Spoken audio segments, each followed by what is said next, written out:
आइए सुनते हैं आज की कहानी साधु की बेटी। पुराने समय की बात है।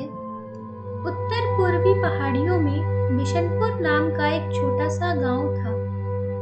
गांव के बीचों बीच एक नदी बहती थी। उसी नदी के तट पर एक साधु अपनी पत्नी के साथ रहा करता था। उन दोनों के यहाँ कोई संतान नहीं थी। उनकी बड़ी इच्छा थी कम से कम एक संतान उनके यहाँ जरूर हो। एक दिन साधु जब तपस्या में लीन था, तभी एक चील ने अपने पंजे में फंसी एक चूहिया को उनके ऊपर गिरा दिया। साधु ने उस चूहिया को घर ले जाने का निश्चय किया, लेकिन उससे पहले उसे एक लड़की में बदल दिया। उस लड़की को साधु के साथ देखकर पत्नी ने पूछा, यह कौन है? इसे आप कहाँ से लाए हो? साधु ने पत्नी को पूरी बात बताई। उसकी पत्नी बहुत प्रसन्न हुई। वह बोली, आपने इसे जीवन दिया है, इसलिए आप इसके पिता हुए और मैं इसकी माँ हुई। हमारे यहाँ कोई संतान तो है नहीं, इसलिए भगवान ने इसे हमारे पास भेजा है। जल्द ही वह बच्ची एक सुंदर युवती में बदल गई। समय बदलते वक्त थोड़ी लगता है।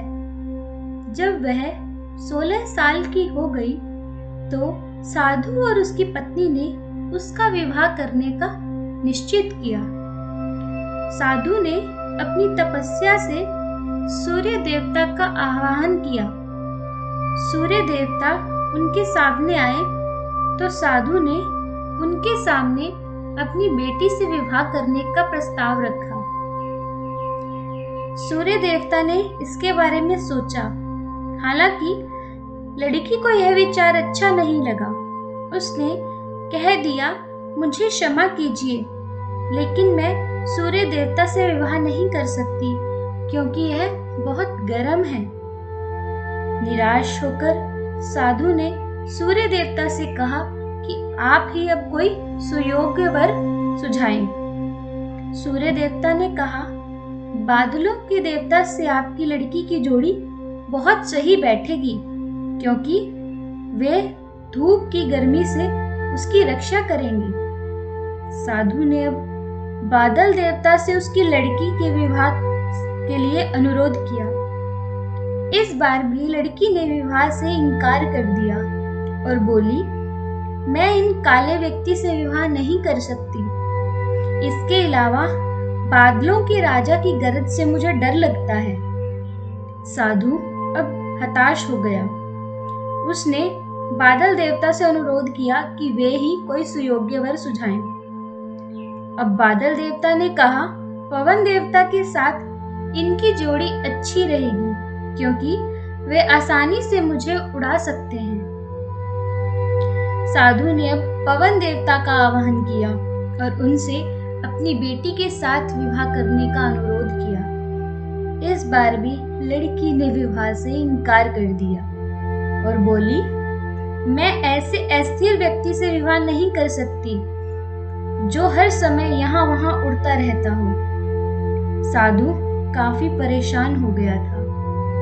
साधु ने पवन देवता से ही कोई सुयोग्य वर सुझाने के लिए कहा। पवन देवता ने जवाब दिया, पर्वतों के राजा बहुत मजबूत एवं स्थिर हैं। वे बहती हुई हवा को भी आसानी से रोक सकते हैं। उनसे आप अपनी लड़की के विवाह के लिए बात कीजिए।